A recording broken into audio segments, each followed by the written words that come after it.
Di Pantai Panjang banyak cemara, pasirnya putih, tiada berbatu.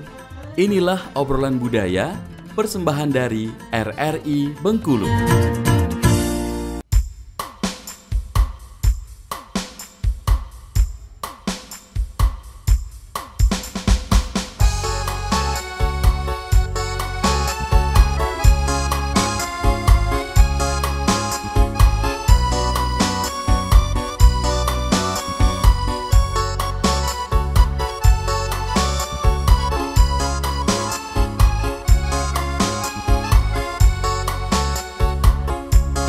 Timang-timang anakku sayang, buah hati cibiran tulang, air mata jangan berlinang,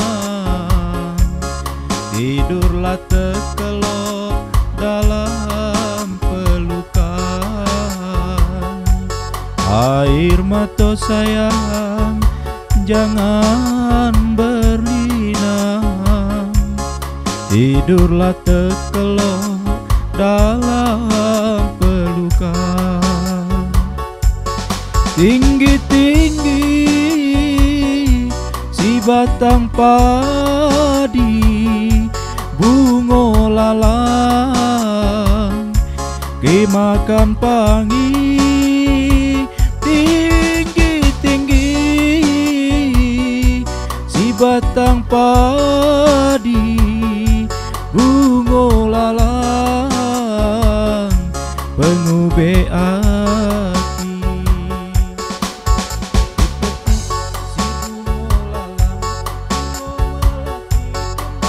melati kembang tak jadi. Dari kecil disayang-sayang, arok tua nyenangkan hati.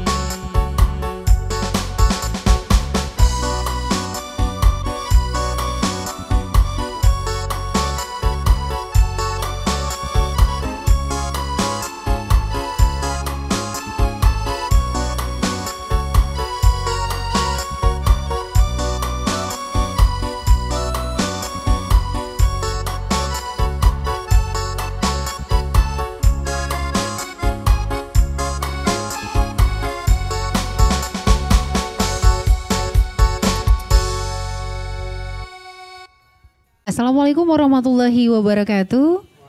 Pemirsa dan pendengar RRI Net dimanapun Anda berada, senang sekali kita bersua kembali di malam hari ini dalam acara obrolan budaya.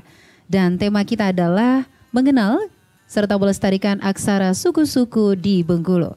Malam hari ini saya tidak sendiri, saya Febi Prabitasari bersama rekan saya Semiatur Rohma, dan pemirsa dan pendengar RRI Net di mana saja berada, seperti yang sudah disampaikan Febi tadi, kita akan membahas mengenai mengenal dan melestarikan aksara suku-suku di Bengkulu. Dan saat ini di studio kami sudah hadir narasumber. Yang pertama kita sapa dulu, ada Bapak Sarwit Sarwono M. Hum. Selamat malam Bapak. Selamat malam. Apa kabar Pak? Alhamdulillah sehat. Alhamdulillah sehat ya. Pak Sarwit ini adalah dosen Universitas Bengkulu, sekaligus pakar aksara ulu dan juga penulis buku. Wow, banyak sekali berarti ya aktivitas Pak Sarwit ini ya. Kemudian yang kedua ada Bung Suhendra. Beliau adalah penggiat Kaganga, sekaligus penulis buku anak berbahasa Inggris tentang Kaganga. Selamat malam. Selamat malam. Saya panggil apa nih? Suhendra, Suhe aja kayaknya. Suhe, Iya oke, biar keren gitu ya. Iya. Ini kayaknya kegiatannya juga banyak ini ya rekan Febi ya. Selain penggiat Kagangas juga penulis buku bahasa Inggris. Wah, perlu belajar ini sama beliau juga nih ya. Terima kasih. Iya, jadi ini mungkin kita temanya lebih besar nih, mengenal dan melestarikan aksara suku-suku di Bengkulu. Tapi yang lebih spesifiknya ini kita akan membicarakan tentang aksara Kaganga. Betul ya Pak Sarwit, kemudian ya, Bang Suhe kita juga. bahas malam ini. Iya, nah mungkin kita langsung saja nih ya Mia. Boleh, iya. Bertanya terkait dengan sebenarnya aksara Kaganga ini apa? Baik, mungkin kita luruskan dulu ya. Saya ingin meluruskan untuk semuanya supaya tidak keliru lagi. Kaganga itu bukan nama. Okay. Ya, jadi pertama Kagang itu bukan nama. Kenapa muncul nama Kaganga? tahun 61 sampai 63 itu seorang antropolog dari Canberra, dari Australian National University meneliti di Rejang. Namanya M.I. Yaspan namanya. Meneliti, tapi bukan kaganga, bukan aksaranya yang diteliti, tetapi kehidupan pernikahannya. Jadi disertasinya tentang perubahan dari patrilineal ke matrilineal. Di akhir riset dia menemukan atau mendapatkan dari informannya sekitar 8 naskah dan 8 manuskrip yang ditulis dalam aksara. Sesungguhnya kaganga itu 3 huruf pertama. Oke. Kaganga. Jadi karena beliau bukan peneliti naskah, bukan peneliti aksara, bukan epigraf, bukan ahli aksara, tidak punya nama. Beliau tidak bisa memberi nama karena bukan ahlinya. Lalu dalam bukunya yang terbit tahun 64 dia beri nama The Kaganga Rejang. Jadi kagang itu huruf 3 huruf pertama. Ya. Kalau orang tua dulu menyebut ulu, Ya, surat aksara ulu, surat ulu. Kalau kita ke dusun-dusun, kita ketemu orang tua yang mengenal aksara daerahnya, mereka akan menyebut surat ulu. Dan itu yang digunakan, dan saya mempromosikan nama itu. Meskipun teman-teman di Rejang biasanya menggunakan nama kaganga karena familiar dengan Pak Yaspan itu. Tapi saya bersikeras karena kaganga itu bukan nama, jadi jangan dipakai nama itu. Dan alhamdulillah memang nama akademiknya ulu, surat ulu. Dan referensinya ada, dan dalam banyak tulisan para peneliti naskah itu sepakat namanya ulu. Nah, aksara ulu itu sesungguhnya turunan Pasca Pallava, turunan aksara India Selatan yang populer tahun 400-an. Tetapi untuk Sumatera, induknya itu biasa diberi nama Old Sumatran. Jadi Sumatera tua, itu kakak beradik dengan Jawa kuno, kakak beradik dengan Sunda kuno begitu. Tetapi yang di Sumatera itu sebarannya luas sekali, mulai dari Lampung, Bengkulu, Sumatera Selatan, Jambi, Kerinci, bersaudara dengan Batak. Nah, bersaudara juga dengan Bugis. Jadi orang Bengkulu sebenarnya bersaudara dengan Bugis dalam hal kebudayaan aksara. Jadi namanya ulu. Jadi surat ulu atau aksara ulu. Kalau kita ke dusun-dusun, kita bertanya pada orang-orang tua kita, mereka akan sebut ulu. Tetapi teman-teman di Rejang memang almarhum Pak Saiman, almarhum teman-teman yang mencermati termasuk Pesirah Sani itu menyebut kaganga karena beliau lebih kenal Pak Yaspannya ketimbang peneliti-peneliti yang lain. Gitu. Mungkin itu yang pertama harus diluruskan. Jadi aksaranya ulu namanya. Dan bukan milik orang Rejang saja. Nah, iya. Dari Lampung sampai Kerinci. Nah, yang di Bengkulu ini justru yang paling banyak menyimpan khasanah itu sampai sekarang itu Serawai malah, yang maksudnya masih menyimpan korpusnya sangat banyak, contoh-contohnya sangat banyak. Rejang mungkin karena dulu ada PRRI, mungkin tahun 58 ada pemberontakan, konon itu banyak yang dibakar habis hilang. Beberapa saja memang tersisa yang Rejang itu di museum. Saya bawakan contohnya. Nah, mereka bersaudara, jadi ini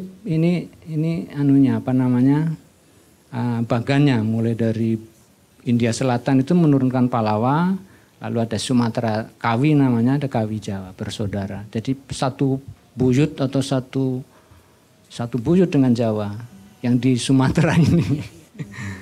Kemudian yang di Ulu itu bersaudara dekat dengan Batak.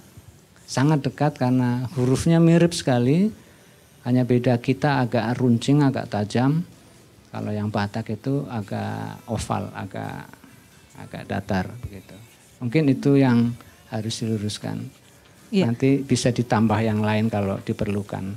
Ya, tadi Pak Sarwit menyampaikan kalau ini adalah turunan gitu ya Pak, yang buyut-buyutan. Jadi sebenarnya awalnya itu dari mana Pak? Kok bisa sampai Jawa ada, Bengkulu ada, Lampung ada, kemudian juga Batak juga ada?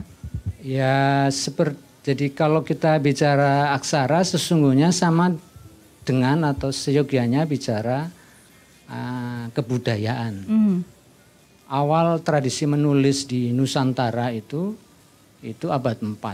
Jadi memang Indianisasi namanya, Hinduisasi. Jadi kebudayaan kita itu mendapat pengaruh dari Hindu abad 4. Lalu masuk ke Jawa abad 6. Abad 4 itu di Kutai Tarumanegara di Kalimantan Timur. Lalu turun ke Jawa sekitar abad 4 dan seterusnya.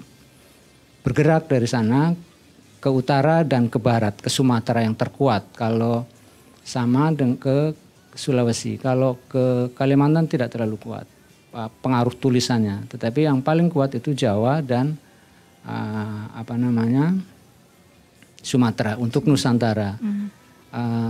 Di tempat lain banyak. Kamboja itu mirip, Tagalog, Filipina itu mirip-mirip saja. Iya, mirip. Jadi keluarga besar Ulu itu sesungguhnya Melayu besar. Melayu dalam konteks yang besar. Nah, jejaknya memang yang kuat sekali itu di Sumatera dan di Jawa. Nah, di Jawa ada Jawa kuno yang menurunkan Jawa baru sekarang. Nah, di Sumatera itu konon induknya itu Aditya Warman ya. Jadi prasasti-prasasti di Batu Pagaruyung.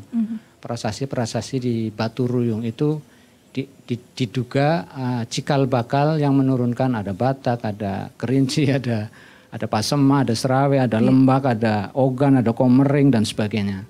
Jadi kita itu diduga itu turunan hurufnya itu yang paling dekat itu dengan Aditya Warman, Batu Ruyung di Sumatera Barat. Jadi dalam banyak hal kita memang Bengkulu itu memang mendapat pengaruh cukup kuat dari kebudayaan Batu Ruyung, kebudayaan Pagaruyung begitu. Dalam banyak hal kalau kita telusuri mungkin keseniannya dan sebagainya. Itu. Oke, untuk penyebutannya sendiri Pak, kalau kita kan jelas dengan nama Surat Ulu. Kemudian di daerah-daerah lain itu apakah sama? Sama juga. Kecuali di Lampung ya. Di Kerinci itu mereka memberi nama Incung. Saya kira ini nama yang kemudian, tetapi nama yang biasa dipakai oleh orang-orang tua kita Ulu itu. Nah, bahwa kemudian ada nama Rencong begitu, itu nama yang diberikan oleh orang-orang Eropa, terutama sarjana-sarjana Belanda yang meneliti aksara kita di Bengkulu, di Sumatera Selatan, di Kerinci, di Lampung itu mereka menggunakan sebutan Rencong. Mungkin mereka meminjam bentuk mirip Rencong atau apa dan nama itu bukan nama lokal sebetulnya. Nama yang original yang genuine itu yang Ulu itu, Ulu, Surat Ulu. Itu sebabnya dalam beberapa kesempatan publikasi-publikasi terakhir mengenai tulisan di Sumatera Selatan, tulisan di Bengkulu itu sudah menyebut Surat Ulu, sudah menyebut aksara Ulu. Dan saya pernah diprotes juga oleh Pak Saimanjai begitu kan, penggiat kebudayaan di Lebong sana. Apakah Rejang itu Melayu dan apakah tulisan Rejang itu Ulu? Saya bilang Ulu Pak. Saya bilang Ulu. Buktinya sangat kuat karena ada banyak manuskrip yang menyebut kitab cara Ulu dan tulisannya seperti itu, bukan tulisan yang lain. Jadi ada sejumlah naskah 5 atau 6 di Universitas Leiden dalam bentuk kertas, kiri dan kanan itu 2 huruf Jawi dan huruf Ulu. Dia bilang kitab cara Ulu, tulisan di depannya bunyinya kitab cara Ulu. Pasti bukan Jawinya, bukan Arab Melayunya. Pasti yang disebut Ulu itu yaitu. Kemudian beberapa peneliti Belanda, Pak Westeneng namanya, dia pernah menjadi kontrolir di Bengkulu ini. Dia yang membukukan cerita Si Pahit Lidah. Itu menyebut itu Ulu.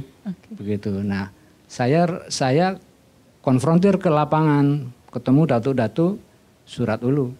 Gitu. Jadi saya kira officially maupun historically kita sepakat saja namanya itu saja. Surat Ulu ya. Iya, Surat Ulu. Terus kalau membedakan aksara Bengkulu gitu Pak. Kemudian Surat Ulu Lampung, Batak, Jawa dan lain sebagainya itu di mana Pak kita bisa membedakannya? Bisa. Bisa dibedakan. Ada di nggak ada yang bisa bantu ya. Ada di sini. Yang di sini tidak ada saya sebut. Oke. Tapi mungkin ciri-cirinya mungkin seperti apa, Pak? Batak lebih oval, ya. Lampung lebih oval.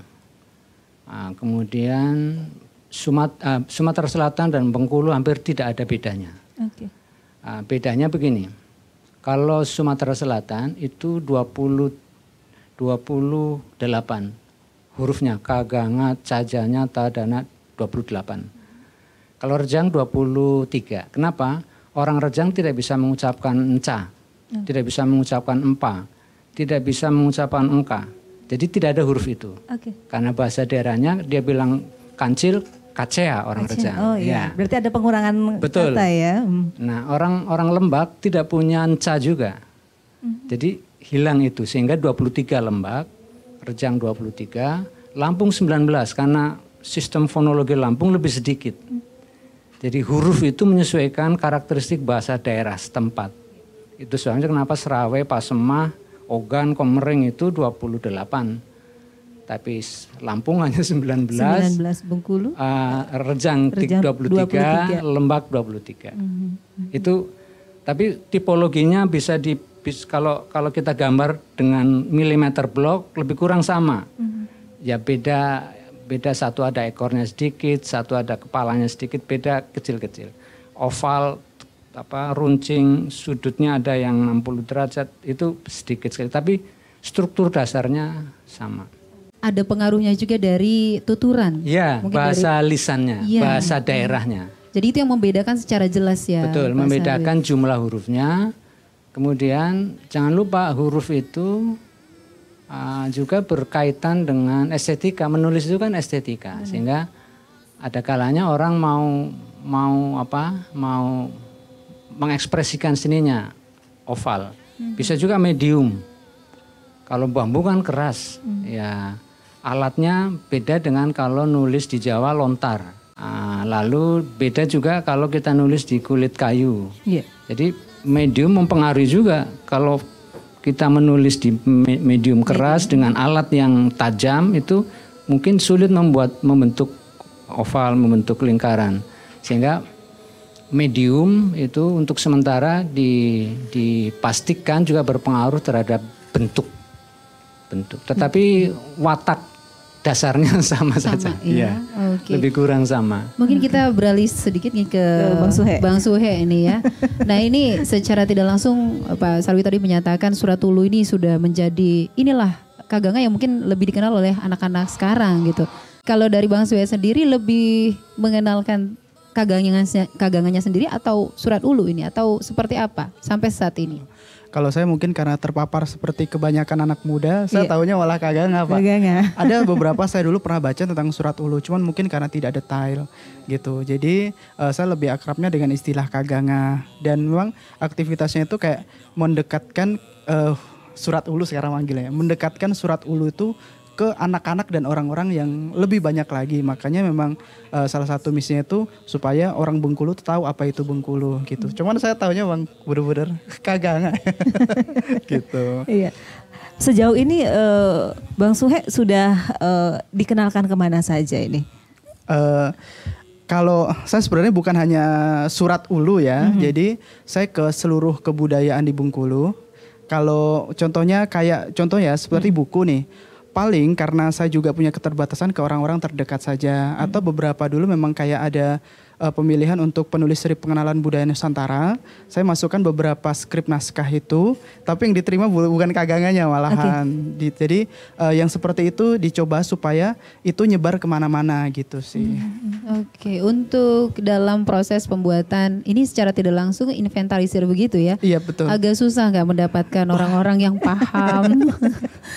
Dan sangat mengerti ya bagaimana, seperti Pak Sarwit ini kan jarang-jarang ya kita ketemu. Betul. Wow, itu susah banget. Saya dulu pernah untuk dengar cerita daerah itu saya harus ke Seginim naik motor itu. Itu demi dengar cerita dari orang tokoh yang dia udah sepuh tapi berbicara lancar gitu. Dan menelusurinya tuh rupanya termasuk yang susah sekali kalau di Bengkulu ini. Dulu pernah misalkan ke alat-alat musik tradisional itu carinya itu harus ini kemana.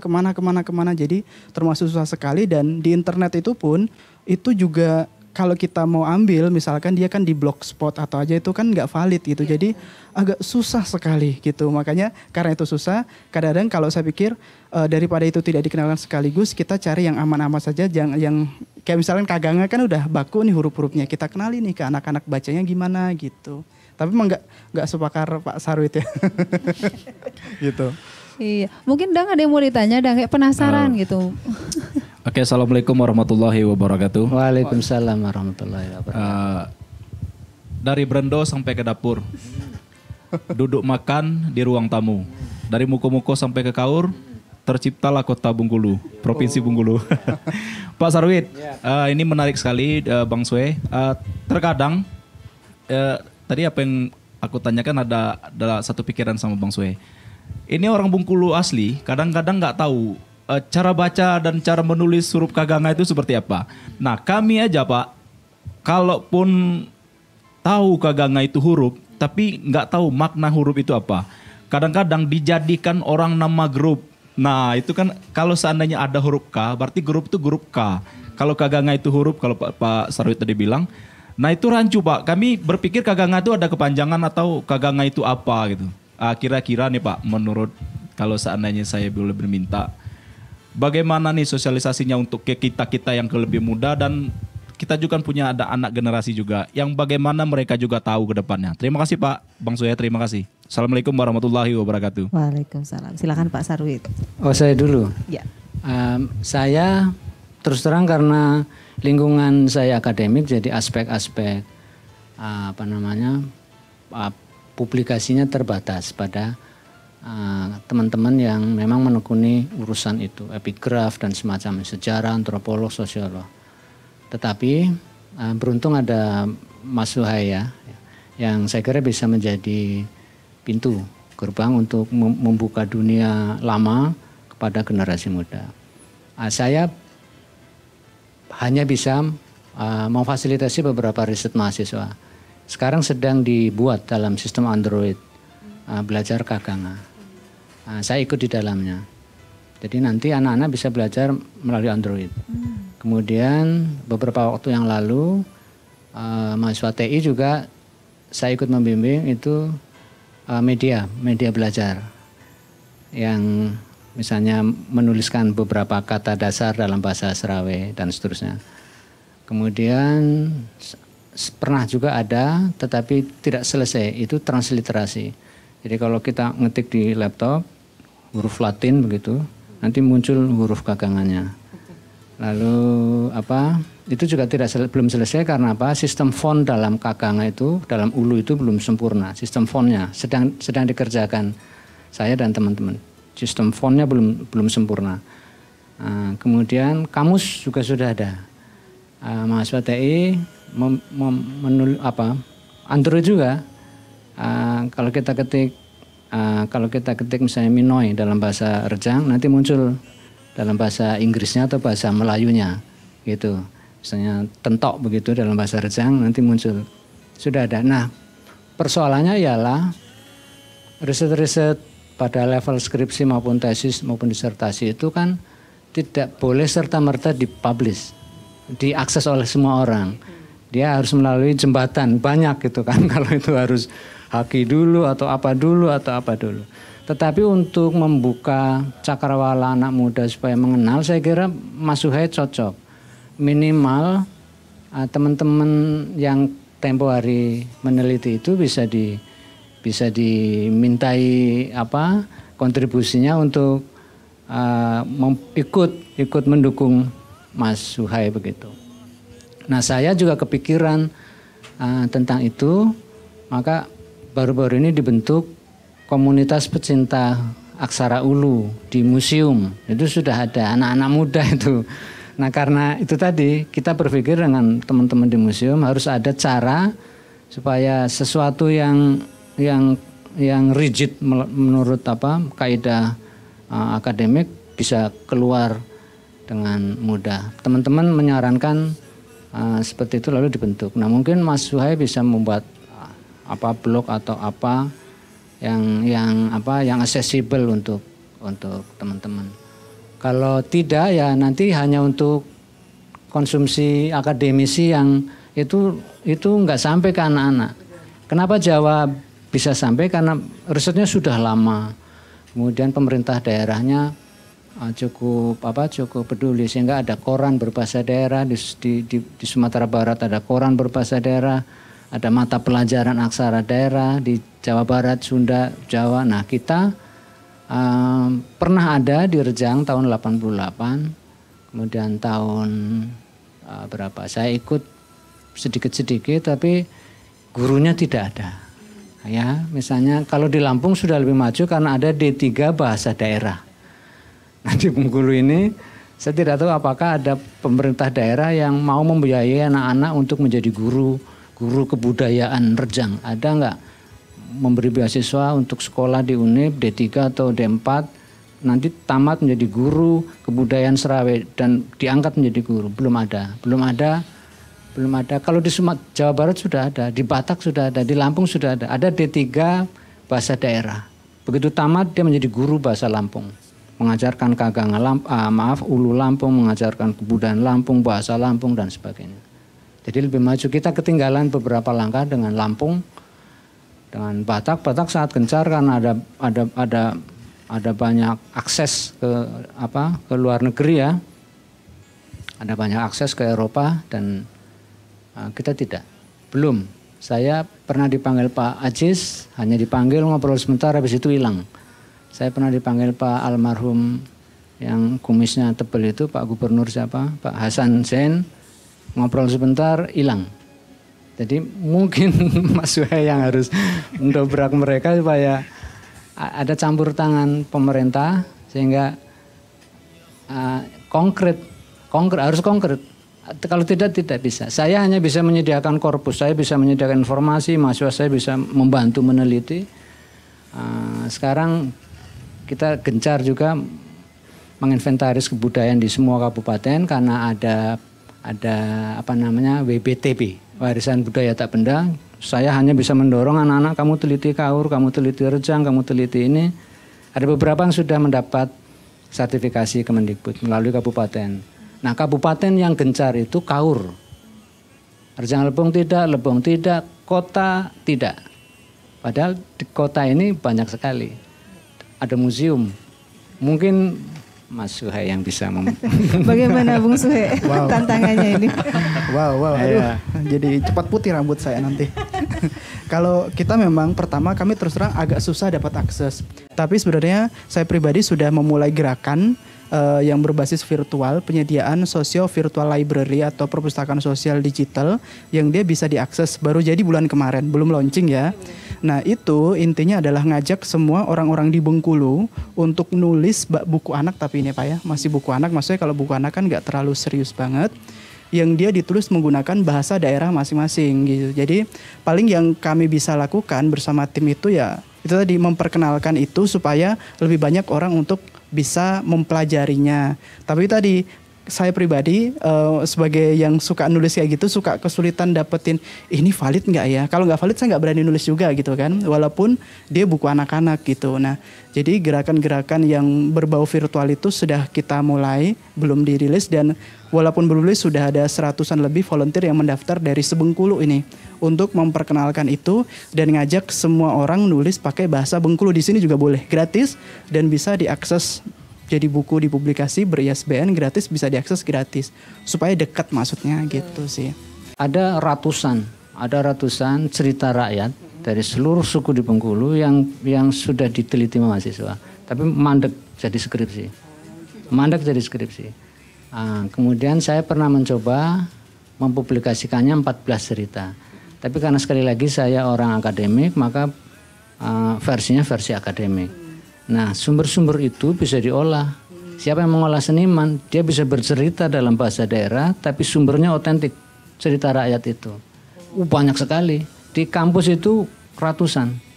ratusan cerita rakyat dari Bengkulu, mulai dari Muko-Muko. Muko-Muko aja udah puluhan. Oh gitu. Iya. Saya bisa dapat akses nggak Pak? Bisa. Berarti Bisa setelah ini saya akan sepanjang menghubungi. kode etiknya tetap diikuti. Maksudnya ini direkam oleh siapa, tanggal siapa, dari suku apa, ini dalam bentuk apa awalnya. Tapi kan bisa diolah menjadi sebuah korpus yang bisa dibaca anak-anak. Kalau itu bahasa orang tua pasti tidak enak dibaca anak-anak. Jadi ada seniman yang harus mengubah itu.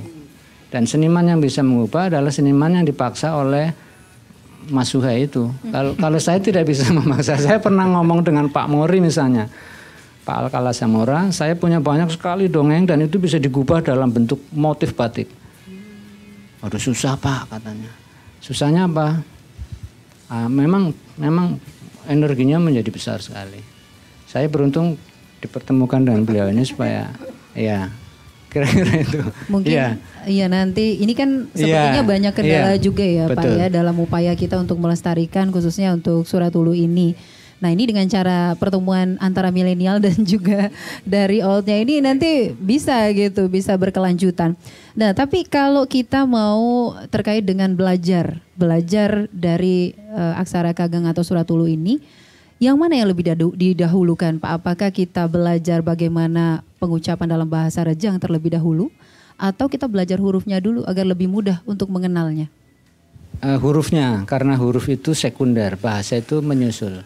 Saya mengajari staf museum itu sudah 3 kali. Jadi selama 3 tahun saya punya kegiatan orang museum harus bisa membaca, karena itu sumber di museum ada 140-an lebih manuskrip Ulu yang mereka harus bisa membaca karena tugas mereka. Awalnya huruf, jadi mengenal huruf, dan itu tidak lama. Yang sulit ialah karena huruf yang digunakan mereka menulis itu, tulisan itu mengandung isi, maka yang sulit ialah memahami isinya.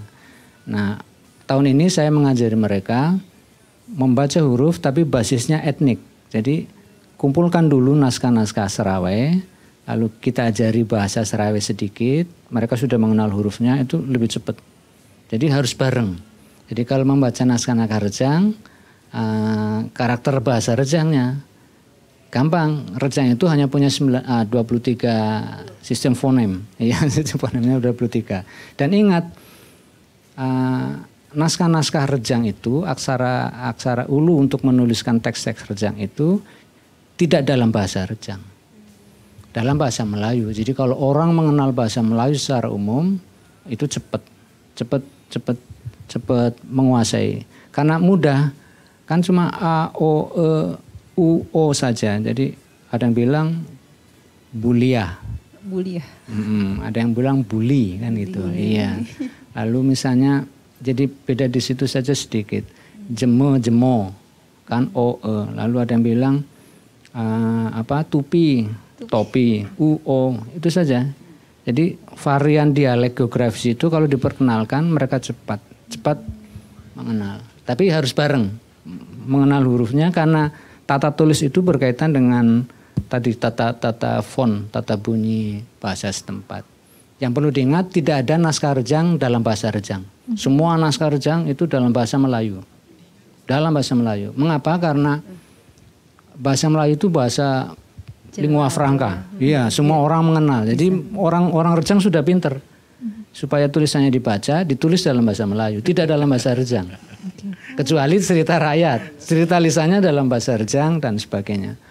Tapi kalau tulisannya bahasa Melayu. Jadi kalau mengenal bahasa Melayu, insya Allah cepat. Saya orang Jawa, tapi saya diajari perbandingan bahasa-bahasa Nusantara. Jadi mengenal dialek-dialek geografis cepat, insya Allah cepat.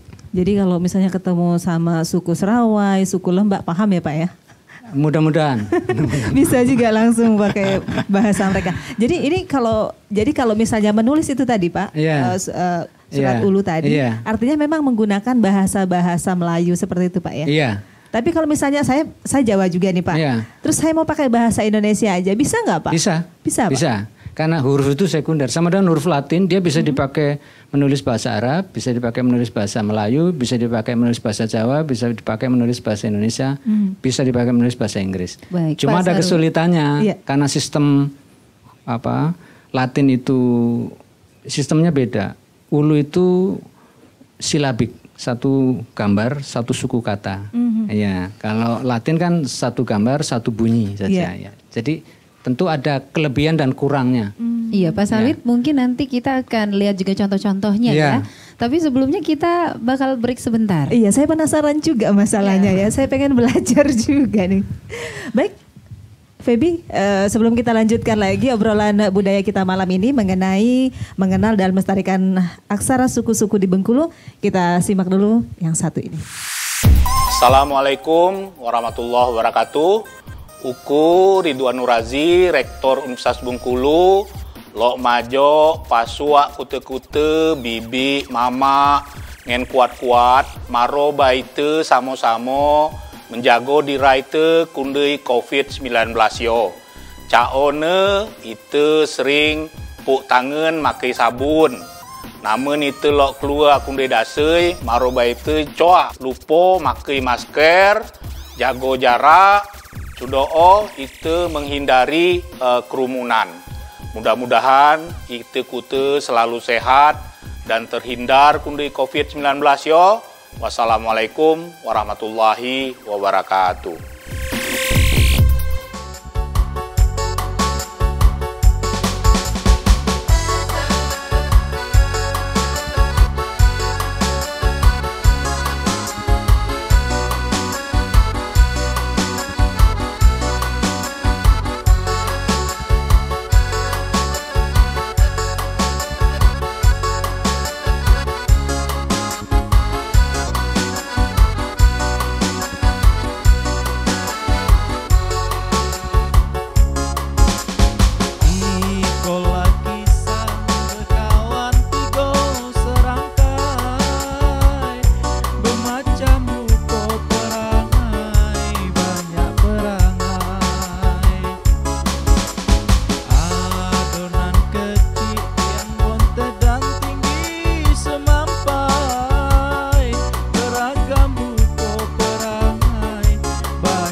Pendengar dan pemirsa RRI Net, kita kembali lagi dalam obrolan budaya untuk malam hari ini dan kita masih dengan tema mengenal dan melestarikan aksara suku-suku di Bengkulu.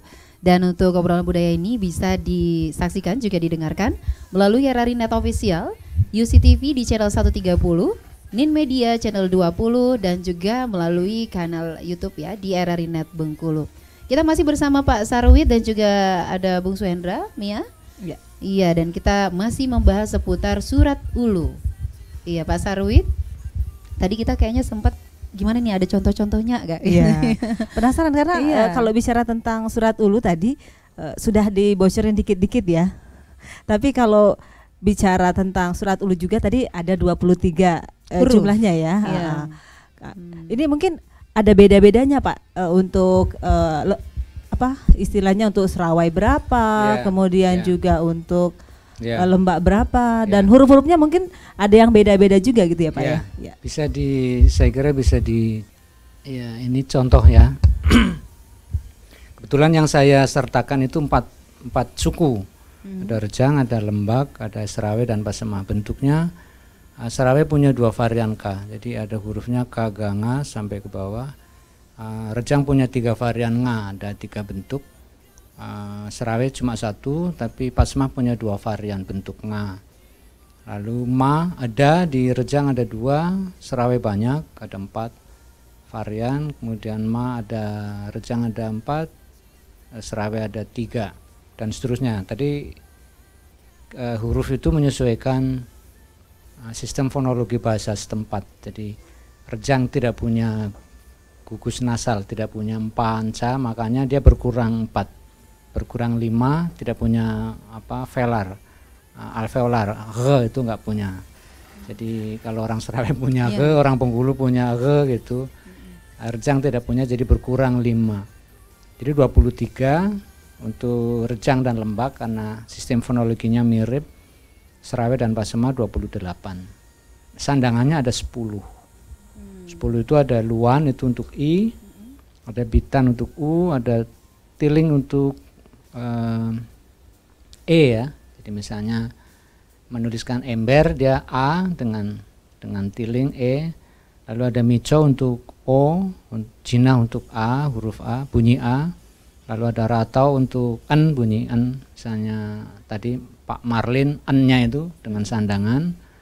Lalu ada Tulung itu untuk eng, misalnya Bintang itu eng-nya pakai sandangan. Lalu ada Junjung itu misalnya tadi Mar, ada R-nya pakai itu. Kemudian ada Taling, ada Bunuhan. Kalau di Jawa Pangku. Kalau aksara Jawa di Pangku mati dia. Orang Jawa di Pangku mati. Nah, orang Sumatera aksara Ulu harus dibunuh dia. Bunuhan namanya. Tempatnya di depannya. Kalau Jawa di bawahnya di Pangku. Jadi sistem huruf dan sandangannya ya sama dengan Jawa, dengan Sunda, dengan Bugis sama, cuma beda nama. Nama juga sedikit beda. Ada yang bilang Bica, kita bilang Mico begitu. Ada yang bilang Bica itu Jambi menyebut Bica, Lampung juga Bica begitu. Kita menyebut Mico, tapi sistemnya sama. Pada dasarnya sistemnya sama. Cuma beda jumlah itu karena bahasa ibunya, bahasa lokalnya itu sistem fonologinya berbeda. Lampung hanya 19. Melayu itu umumnya 28, Rejang itu 23. Lembak juga 23, Pekal juga 23 karena Pekal itu masih saudara dekatnya Rejang itu. Jadi untuk junjungan tadi kata Bapak ya tadi ya? Ya, untuk apa? Untuk sandangan. Ya, sandangan. Sandangan. Jadi kalau tadi kan ada atas bawah gitu Pak ya. Jadi sama dengan huruf Araf gitu Pak ya? Lebih kurang. Ada atas, ada bawah, ada depan, ada belakang. Iya. Jadi Bunuhan itu di depan, ada Jinah itu di depan huruf. Kalau Luan di atas, Bitan di bawah. Kemudian ada tadi Mico itu di atas tengah. Jadi tata letak sandangan itu ada yang di atas, ada yang di bawah, ada yang di depan, ada yang di belakang. Oke. Artinya Tidak kan mudah ini. Iya, kan seperti ada tanda mati juga kalau kayak gitu ya. Ya artinya ada huruf yang bisa dibaca dan tidak bisa dibaca juga gitu Pak ya. Jadi memang kalau kita bisa baca Al-Qur'an dengan tajwidnya, itu artinya gampang juga sebenarnya belajar itu mudah, ya Pak ya. Ya mudah. Sandangan kalau dalam bahasa dalam aksara lokal, sandangan kalau dalam Arab kan harakat ya. Harakat itu ya sandangan sebetulnya terjemahannya. Sama, pada prinsipnya sama. Sistem hurufnya sama, silabik. Jadi satu huruf, satu gambar itu mewakili satu suku kata. Ka, ga, nga, ca, ja-nya. Kalau Latin satu huruf fonetik namanya, satu huruf, satu bunyi. Kalau kita ini yang ulu itu sama dengan Arab. Satu suku kata itu bisa satu gambar, satu suku kata. Nah ini kalau dilihat begini kira-kira agak susah nggak Pak untuk proses belajar dan berapa lama Pak Sarwit sendiri pada saat awalnya sampai sekarang itu berapa lama? Ya sebetulnya bisa? tidak lama. Yang lama itu ketika kita mau tahu isi manuskripnya karena itu butuh pengetahuan kebudayaan. Tapi sekedar membaca, para mahasiswa saya itu 2 SKS ya, 2 SKS bagi 2, jadi 1 SKS. Itu sudah bisa membaca. Iya, 1 SKS itu berarti 8 kali pertemuan kali 100 menit. Sudah bisa membaca lah, lancar lah, karena itu bahasanya Melayu. Tetapi kalau mau tahu paham isinya, detail ini misalnya tentang apa namanya, tentang bercocok ada yang bercocok tanam padi. Kalau mau detail tentu harus tahu informasi budaya yang lain. Tapi kalau sekedar membaca tidak terlalu rumit. Kalau ada metodenya Pak? Ada. Ya mirip belajar bahasa Arab itu tadi, karena saya diajari juga oleh datuk-datuk di Seluma itu. Begini caranya, ka luan ki, ka bitanku, ka duo di ataskan, ka junjung kar, dan seterusnya. Lalu kata, misalnya sa bitan si, ta bitan ti menjadi siti, dan seterusnya. Itu cara belajar mereka dulu seperti itu, dan saya juga mentransformasi pengetahuan itu pada para mahasiswa seperti itu. Sebenarnya tidak gampang ya Pak ya, karena maaf ngomong nih, kalau Pak Sarwit kan dari Jawa, terus belajar sama orang Seluma ya tadi Pak, Sarawak gitu ya. Itu kan bahasanya juga beda, cara mereka juga penyampaiannya beda, seperti itu Pak. Ya awalnya susah karena mereka tidak mahir berbahasa Indonesia. Iya. Tetapi dalang kan nggak kurang lakon ya. Jadi biasanya saya kalau keluyuran itu mengajak mahasiswa setempat. Sebab untuk mengakses kebudayaan setempat ada informan kunci namanya. Jadi kalau saya mau ke Lebong ya saya harus membawa mahasiswa yang dari sana, atau saya menghubungi orang yang saya kenal yang bisa menjadi pembantu. Karena ada kalanya pengetahuan kebudayaan itu kan esoteris, artinya rahasia bagi sekelompok orang sehingga sulit. Beberapa kali saya mengalami seperti itu. Misalnya untuk melihat naskah tempo hari di Lubuk Lagan harus kenduri dulu. Ya harus kenduri Pak, kata Pak Kades. Ya nggak apa-apa, kenduri saja.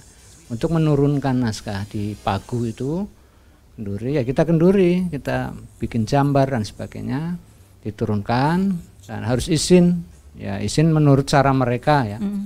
Lalu baru boleh melihat. Boleh nggak difoto Pak? Harus sangat hati-hati. Oh boleh difoto, kita foto. Kalau nggak boleh ya kita nggak foto. Nah beruntung sebagian besar bisa difoto scan. Jadi yang di dusun-dusun itu sebagiannya sudah dalam bentuk digital. Alhamdulillah, karena cara menyimpan orang-orang tua itu kan beda dengan museum. Standarnya berbeda. Jadi 10 tahun kemudian sudah lapuk, sudah rusak. Kalau di museum dia ada metodenya merawat. Sebagian sudah bisa difoto scan. Jadi yang di dusun-dusun itu sudah dalam bentuk digital sebagiannya. Ada di museum, sebagian saya simpan untuk koleksi riset itu. Iya. Kalau Bapak cerita tadi di Lubuk Lagan, artinya memang naskah-naskah itu banyak beredar di masyarakat, Pak. Masih disimpan. Di Lubuk Lagan ada, di Napal Jungur ada, di Muara Timput ada, di Atas Tebing ada, kemudian di Arga Mamur ada, saya mengidentifikasi sekitar 40 desa yang masih menyimpan. Sebagian sudah bisa diidentifikasi, sebagian rusak. Di Nanjungan misalnya itu disimpan bersama pusaka keluarga, pusaka desa, ada keris, ada tombak, itu sudah hancur, sudah rusak karena memang mereka tidak punya metode menyimpan. Ya. Ini dalam bentuk apa Pak? Iya. Ada yang yang tanduk ya, ada yang kulit kayu, di slide ya. Nah, ini tanduk ya.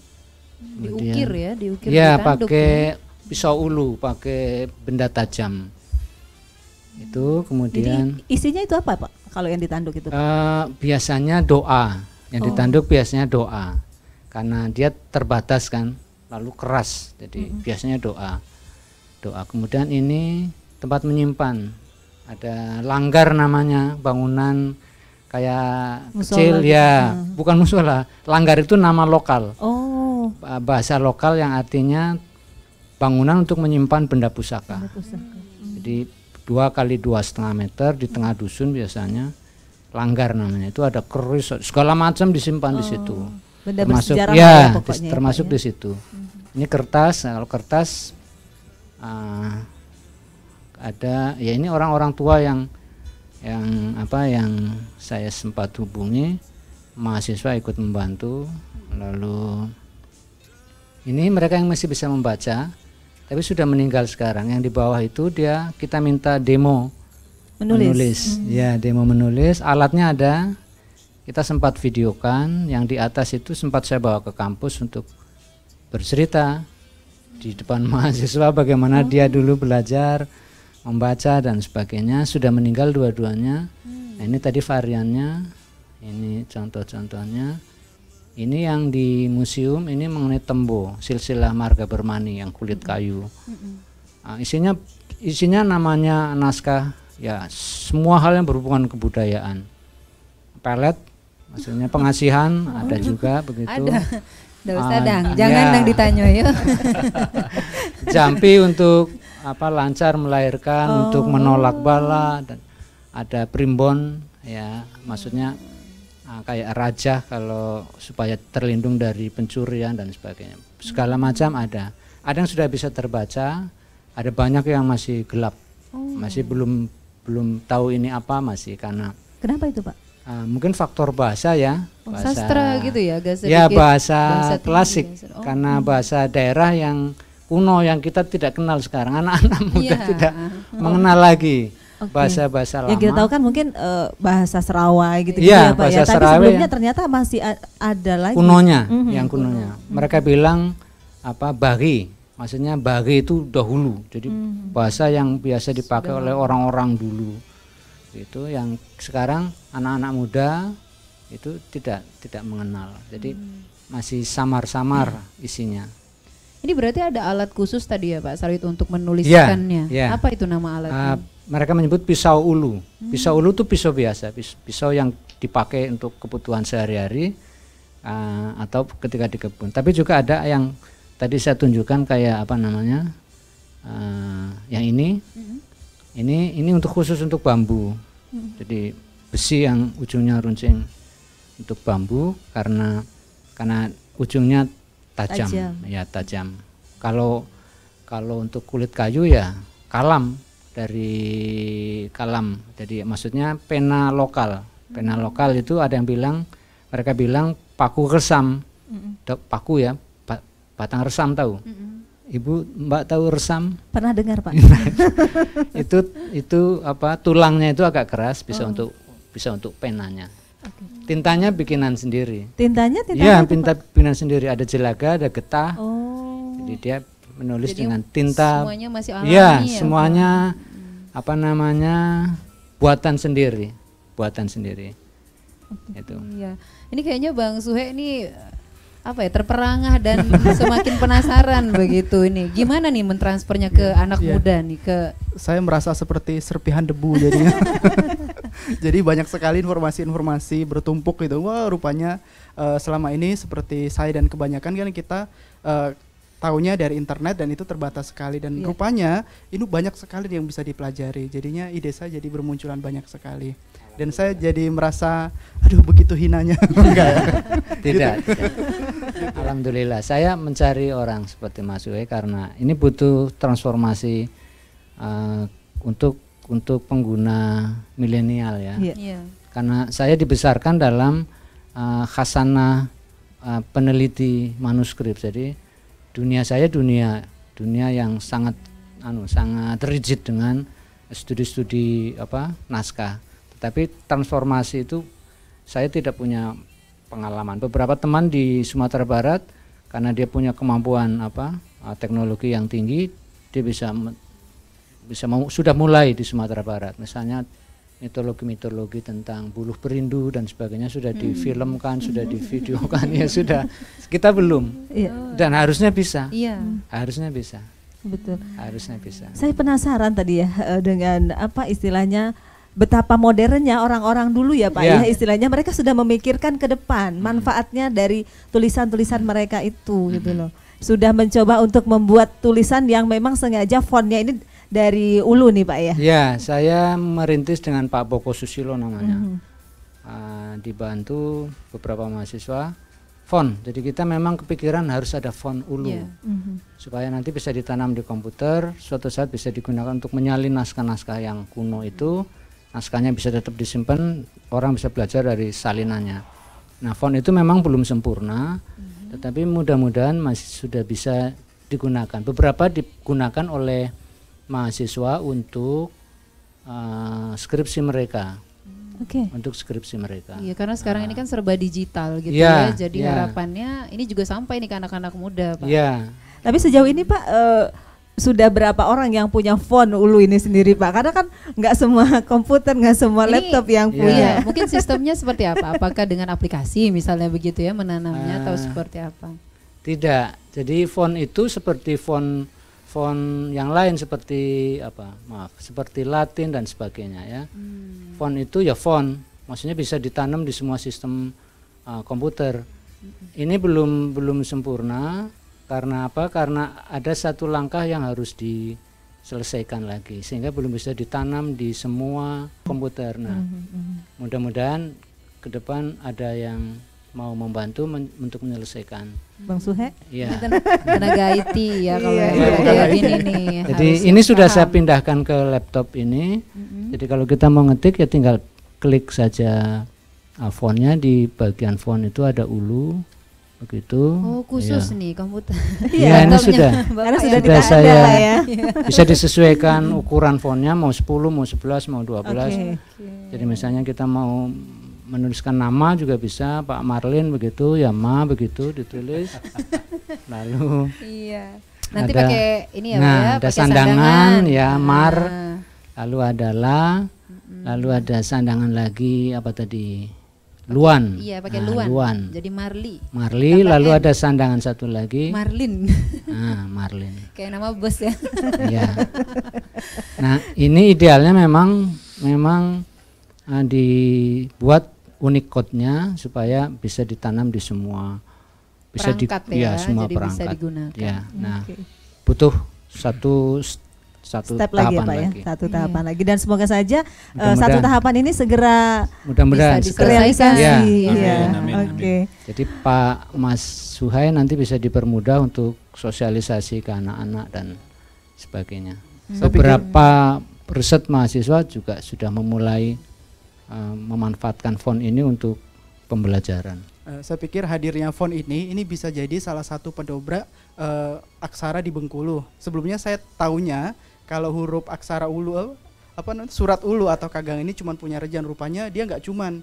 Jadi ada Serawai, ada macam-macam gitu kan. Karena referensi digitalnya kan dikit tuh. Nah, lalu dengan adanya font ini juga kenapa tidak nanti buku-bukunya itu juga menggunakan bahasa itu. Toh, saya pernah baca salah satu koran di Jawa yaitu pakai Hono Coroko. Jadi kenapa tidak seperti itu gitu. Jadi ini sangat ditunggu nih Pak. Ini revolusi aksara Bengkulu seperti luar biasa. Mudah-mudahan.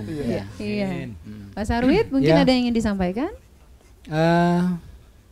Apa ya? Ya harus anak muda yang menindaklanjuti, sehingga bagian-bagian yang belum bisa saya kerjakan atau tidak mungkin saya kerjakan itu bisa dikerjakan oleh anak-anak muda, sehingga akses ke kalangan milenial bisa dimungkinkan. Karena apa? Pengetahuan yang ada di dalam naskah itu sangat bermanfaat. Ada yang relevan sekarang, ada yang sangat relevan. Zaman Covid ini mudah-mudahan ada banyak tumbuhan obat sebetulnya yang bisa diketahui untuk jamu, untuk segala macam. Baik. Pak Sarwit, ya. Bang Suhe, terima kasih untuk waktunya ngobrol malam ini ya. Semoga saja obrolan kita bermanfaat, dan bagaimana anak-anak muda siap ya untuk berevolusi belajar ya. Oke. Akhirnya saya Miatur Rahma. Saya Febi Prabitasari. Mengucapkan terima kasih atas perhatian Anda. Selamat malam. Wassalamualaikum warahmatullahi wabarakatuh.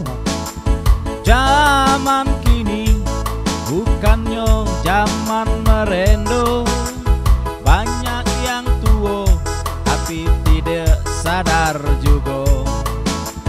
Kalau berjalan bergaya macam anak muda, tidak nyadar kalau matola berkaca. Di sore hari, minum es kelapa dicampur dengan gula tebu.